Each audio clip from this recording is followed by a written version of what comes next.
Alright guys, welcome back to the channel. Hope everyone's doing well. Gotta tell you, I did not expect that so quick. I got a phone call last night about Bassmaster B.A.S.S Elite Series, and sure enough, it dropped today. Did not expect it to be that quickly after the NPFL forward-facing sonar ban. I kind of thought B.A.S.S would probably take a few more weeks to kind of digest what the reaction was from everybody to the NPFL ban. But Bassmaster's taking that leap. I'm sure that there are going to be a lot of people that are going to think that B.A.S.S punted on this, but there is no ban on forward-facing sonar for the Bassmaster Elite Series in 2025. I don't think that should surprise anyone. If you've watched any of my videos before, please like and subscribe to the channel if you haven't, so we can keep doing these videos and keep getting people updated. And we're going to expand a little bit more in 2025 on-site stuff, so just trust me on that. A little bit more stuff. We'll get them a little bit more skin in the game. But B.A.S.S came out. They did release their I guess you would call it a notice or memorandum to anglers that they are going to have some technology restrictions and regulations for 2025. So they are going to permit forward-facing sonar. However, you're only going to be allowed. You're kind of like the base things that you're going to be hearing everybody talk about on social media, and whether or not they like them or whether they think it's enough. Or all that is they're gonna start with the transducers. You're only allowed to have one transducer, and that one transducer has got to be attached to your trolling motor. So that's the first one. The second one is they are going to limit the size availability of total screen size on the boat.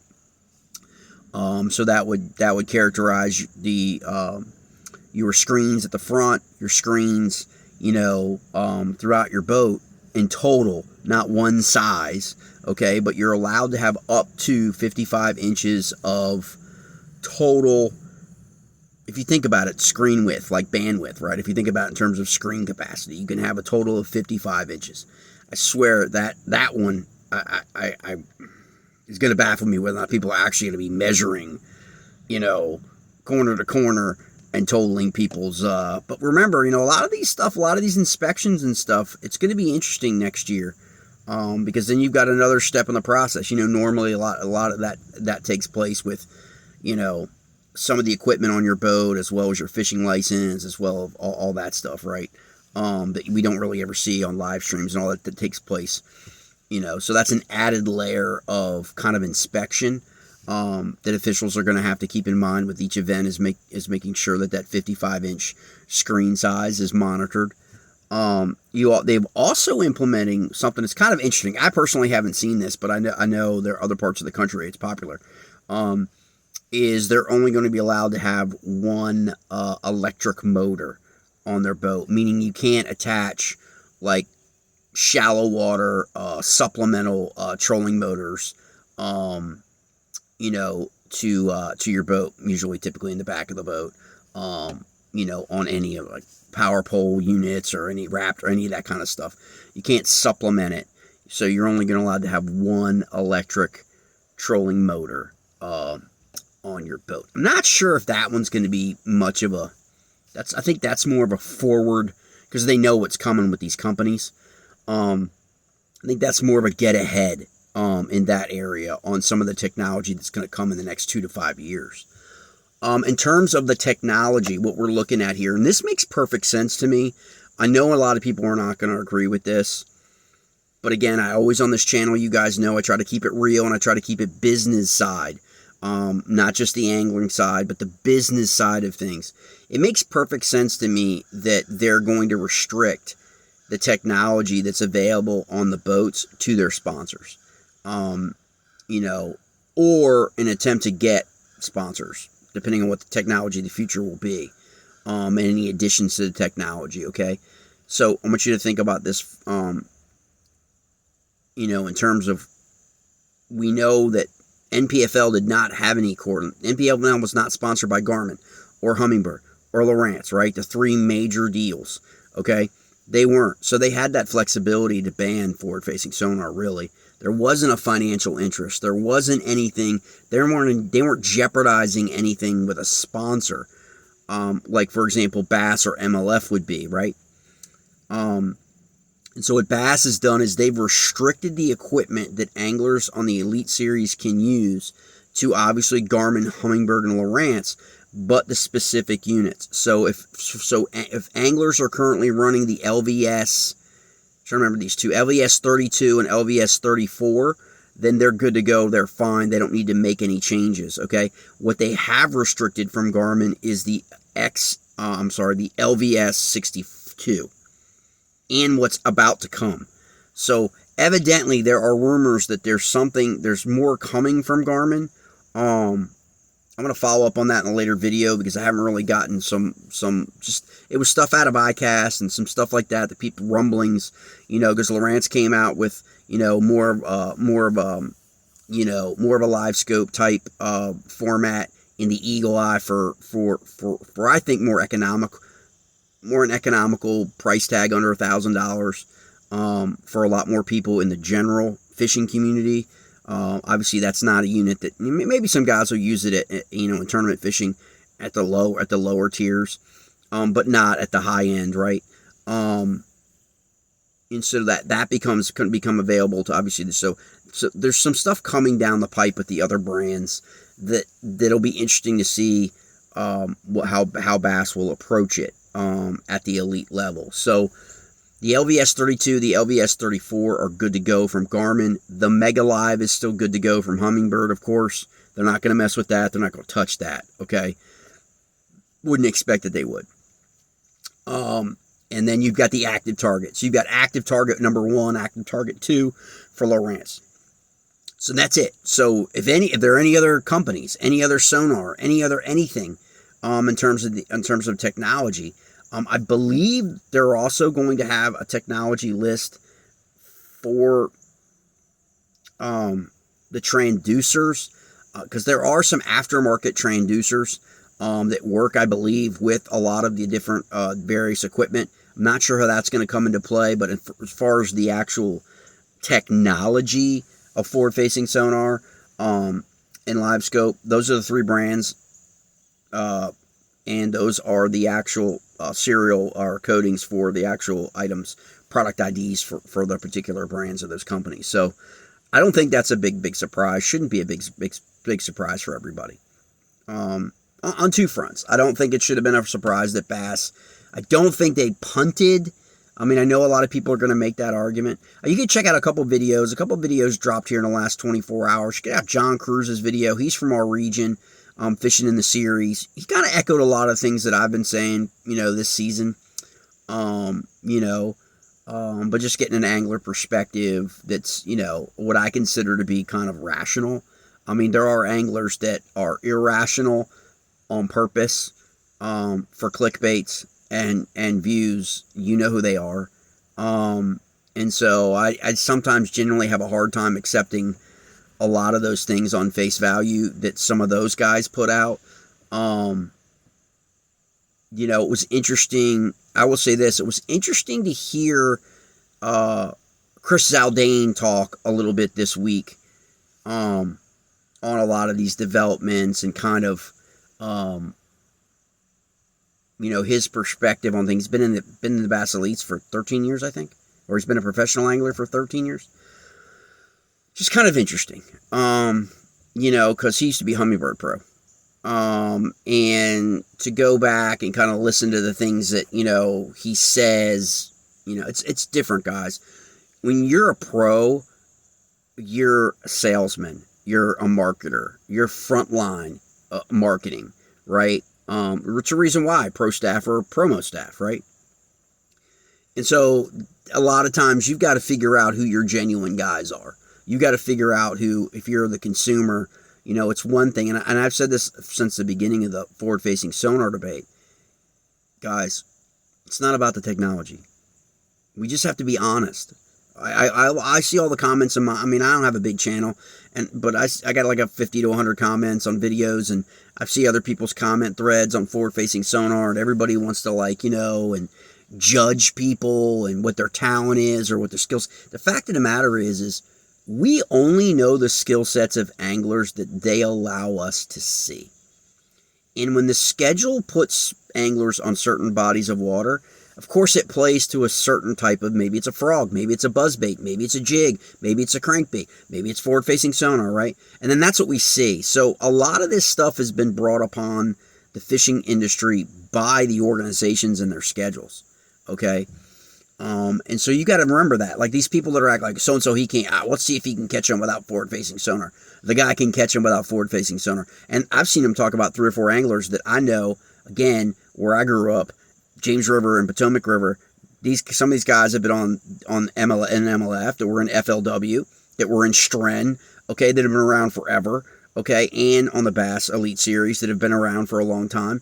Could catch them any number of ways long before forward-facing sonar. They were bringing in 20-pound bags and 25-pound bags on the Potomac and the James River. There's a James River Super Tournament this weekend. We'll see what the weights are, right? You know, I'm sure not all those guys are going to be running forward-facing sonar. It's the BFLs, but we'll kind of see how it all plays out. But remember that though, we only get to see what they show us based on where they're scheduled to fish. A lot of these guys have a wide variety skill sets, and maybe we'll see that at the NBFL, and maybe we'll be able to see that now a little bit more in Bass Elite Series with going to only the one transducer, and guys aren't going to have 360 coverage around their boat. We all have to admit that was a little ridiculous to have 5 freaking forward-facing sonar units on a freaking boat, and we've seen it. I don't know if you guys have seen it. I don't see it that much, but I have seen it, and it's weird. It's just kind of weird, but you know, I mean, if you're an angler and you're going to show up at an event, you know, and you're new, you know, and you show up at an event and you got like, you know, you're a young guy, but you got one, or anybody, you got one Livescope, and you're sitting there, you know, at the dock, you know, at the ramp, and you see everyone with freaking 3, 4, 5 freaking, you know, I mean, you're like, you feel kind of naked. You know what I mean? I've talked to people. It just feels kind of naked. It just feels like they're going to be, you know, outmatched because of the ability that it gives you. So leveling the playing field, making it a fair playing field, you know, in terms of 55-inch screen totals, one transducer, have at it. You know, it should level the playing field a little bit. You know, I'm not saying it's the number one solution, but it beats banning the whole thing.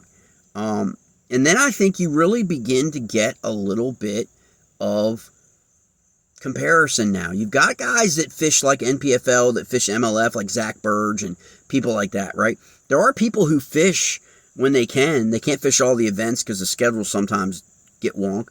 But it'll be interesting to see in 2025 the perspective that we might have at the end of the season.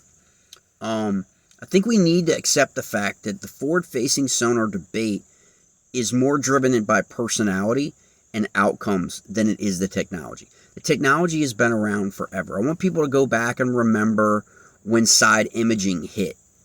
Now, most people, if you recall, around 2000, when that technology first started getting spun, like, people were like, whoa, you know, and then obviously, everyone kind of got all, you know, with what happened, you know, in 9/11 and all that stuff, and it kind of like, you know, and people just kind of got off of it a little bit, and then it showed back up, okay, with, like, people have conversations and topics of conversations for people, again, because before that, there was no, like, chats and social media, really, that like today, right, forums, and they're more like, but not like, you know, Facebook, massive amounts, right, of just, you know, Facebook, Instagram, TikTok videos didn't exist, right? Okay, and then side imaging shows up, and side imaging changes the game, man. Like, I mean, you look at some of the premier anglers that we carry around as being, you know, some of the best, if not the ever. Kevin Van Dam comes to mind with side imaging. Okay, you're gonna have hard pressed to beat that cat, right? Back when 2004, 2005, 2006, I think he won 6 or 7 events, right, in that 2-year window. On the, you know, unheard of before he went to MLF, okay? Like, and that was a decade later, right? Or 18, 19. And so, like, I mean, again, you can't put these genies back in the bottle, guys, okay? I think that's the one thing NPFL is going to learn. It's going to be great that they don't have it, and they're going to be a different type format for people to kind of, like, have as a barometer. But this technology is coming. It's coming more advanced. There's so much more coming. I think this was a logical step in the evolution of just putting some, guardrails on the technology and being able to look at the technology as it comes out, whether or not they're going to approve it or not. Like I said, the LVS62, is not approved for next year. And what are they going to do about the new mapping coming out? I mean, I want you guys to consider this. Look at what's happened in the last decade in drone technology. Not just drones that they're using at these events, but just drones. From buying your kid a little drone with no camera, right? To the drones in Afghanistan. And the drones now being in Ukraine. I mean, Ukraine is defending its entire freaking country with drones, pretty much, up until the last $200 billion we gave them. Okay? They were defending their country for 2 years with drones. Okay? That technology has gotten so advanced. And the cameras embedded in that technology has gotten so advanced that those kinds of technologies are coming in to cameras and sonar, and all of those stuff are combining in the next 2 to 5 years. What we're talking about today in terms of these units are going to be like the depth finder that you can buy for $100, at Walmart in 5 years. That's how quickly the technology changes and advances.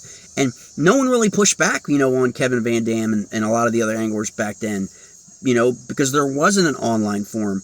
And it wasn't really were the fans engaged at such a level that the organizations had to be reactionary, right? But I've said this before. It's not about the technology, okay? Technology innovations have always been with us in Bass. You could just take it from the 70s all the way to now with motor technology, okay? Boat technology. Okay? Stability. Okay? Things like the power pole, right? Everything has gone up and advanced every 2 to 3 to 4 years. Something else, better. From materials to technology to wiring to screens and the technology to everything, right? And it's only going to continue to get that, to go that way. But it's about outcomes, guys. And the reality, look at people's feeds. I always try to balance it out with when someone's anti-forward-facing sonar. I mean, I try to have an open mind about it and I listen, but I usually follow up with, who are the anglers that you follow? Okay? At the end of the day, fans care about outcomes. They don't care about technology. I don't care what anybody says. It's not about the technology. It's about if your guy's Jacob Wheeler, you're freaking set, right? Because not only is he going to freaking win events with forward-facing sonar, but if MLF does anything to forward-facing sonar, he's still going to win events. He's proven that he is adaptive to any environment, okay? So if you're a Wheeler guy, you're fine. But if you're some of these other guys and they haven't adopted forward-facing sonar, or they certainly haven't adopted the skill of it to finish in the top 20 or the top 10 or win an event, then inevitably 95% of those people are the people that are anti-forward-facing sonar. If you love the rookies and you love the young people and you love forward-facing sonar because you have it and you love it and you think it's great, you love the guys that run forward-facing sonar. It has nothing to do with the technology. It has to do with the outcome that you want as a fan. These are the 3 or 4 anglers that I follow, and I've been following them since I was a kid.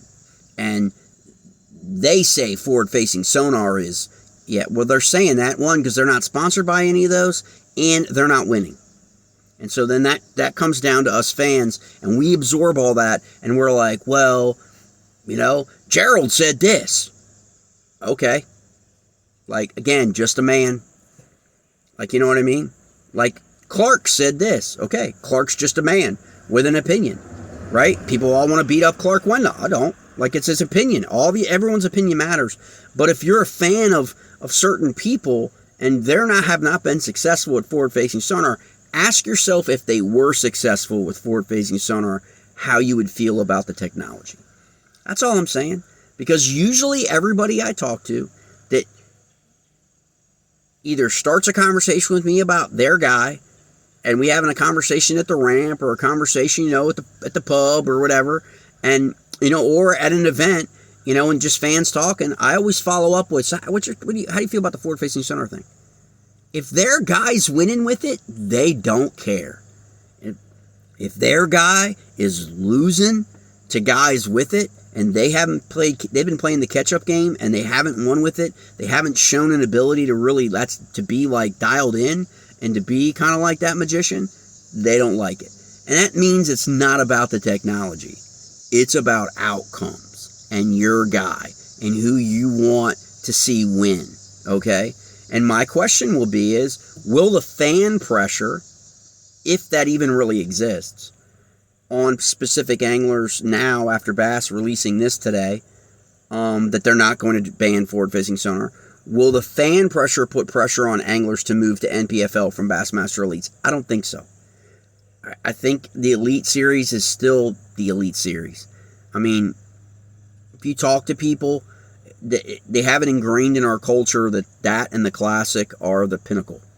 So I don't think people would leave. I think they need to spend all freaking fall playing catch-up. But I will say this, before I let you go. I don't want to see these guys come back in the spring like they did this last spring. I don't want to see these guys come back bitching and moaning about forward-facing sonar. And during the off-season, they're at freaking the Bahamas, and they're at the Aruba, or they're freaking hunting bucks, and they're in their deer stand in freaking October and November, and they're doing all that stuff. I don't want to hear it, okay?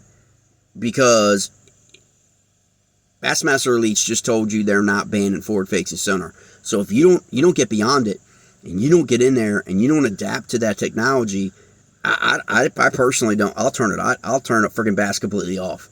And I know a lot of other people will too. We don't want to hear the bitching and moaning anymore. This is the way it is. This is what the technology committee decided on. This is the way it is. So either A, leave, buy Felicia, and go to the NPFL, or accept it, learn the technology, learn to utilize it as best you can, but don't bitch and moan about it, especially if we see you in the off season clearly doing everything else than preparing you. NFL players, baseball players, basketball players, don't matter. Like in the off season, they're still working out. They're still honing their craft. They're still doing all these things in the off season. Okay? So if it's a sport and there are real professionals, then, you can't really be bitching and moaning about stuff like, being behind the 8 ball. The other thing I'll say to you is the next step, which I've tried to ask people about, and it gets real, like, contentious, is these new baits. They got to do something about these new baits, okay? You can't have a guy go out there and win $300,000, $400,000 on the series or an MLF with baits that none of the other anglers have access to. You can't do that. Like, you gotta. And I know that's the elephant in the room and no one wants to talk about it. But when you're at ICAST and you listen to guys talk about how much money they've won with this particular bait, and you're going back and you're like, well, it was a prototype for what? Like, you're throwing prototype baits. There needs to be some kind of clarification in the rules about baits that are only, like, available to all anglers in terms of fairness. I'm not saying all anglers are going to choose to throw that bait. But I don't think you can allow 2 or 3 guys to be throwing prototype baits for a particular brand company, winning all kinds of money, and the other anglers don't really have access to it. Now, maybe some of them do. Maybe they're sliding. Maybe that's the unspoken rule. Don't talk about it. I don't know. But we know who the guys are that work for some of these major brands, and a lot of these guys that have won some money off the prototype baits that really just showed up at ICAST this year, last year, or whatever, and then they don't even get out to the market, to the general market, until like September, October, or even the following spring, but the pros are still throwing them. So that's an issue, I think, that Bass and MLF, I don't know about NPFL, but Bass and MLF, I think, needs to be addressed. If we're really truly going to talk about things in terms of a fairness issue on the series, if we want to level the playing field like they're trying to do with the technology restrictions, if that's really what the Elite Series is all about, leveling the playing field, then I don't think you can let people throw prototype baits. I don't think you can let Chris Zaldain throw his next prototype swim bait that nobody else has access to. Okay? I don't think that's fair. I mean, I know a lot of people may disagree, but I don't think that's the same as everybody else having going to getting the store or having sponsors and getting actual baits with, manufacturer ID and numbers that are sold at all the major stores. I think it's a little different. Tell me what you think in the comments, whether or not you think that's fair. If guys can throw prototype baits. If guys design their own baits, sure, you can do bait modifications. But these full-blown prototype forward-facing sonar baits, for example, a lot of these minnows and some of these jig heads that weren't on the market this year while pros were actually using them. Just saying, I'm not really exactly sure that's fair. But anyway, I'm going to let you guys go. Hope everybody has a great day. Please like and subscribe to the channel so we can keep bringing up these videos and keep having these discussions and advance the channel. Again, you can follow me on Facebook, JL Scott Fishing and Eats. You can join the newsletter. Join the thousands of people that subscribe to the newsletter, Smallmouth Army at Substack. You can check that out if you're really into smallmouth bass fishing. Lots of articles in there. We got more and more stuff coming. Some of the new baits that we've actually just gotten in that were at ICAST. It should be hitting some of the shelves as well. You'll probably hear a lot of other podcasters talking about them. All the pro staff will probably be getting all their stuff coming in. We're really going to dial in on that. We're going to dial in on the fall transition, fishing smallmouth this fall. Keep everybody active in the fall and in the winter when most people have time. Maybe they winterize their boat, put their kayak up. They got a lot more time to watch videos and engage. It's usually the best time for this channel is the fall and winter time. When we got more of a captive audience. Anything you want me to cover, anything you want me to see, you can always hit me up. Always available. You can find me on Instagram, TikTok, Facebook, and of course right here on YouTube. All right, guys. Have a good one.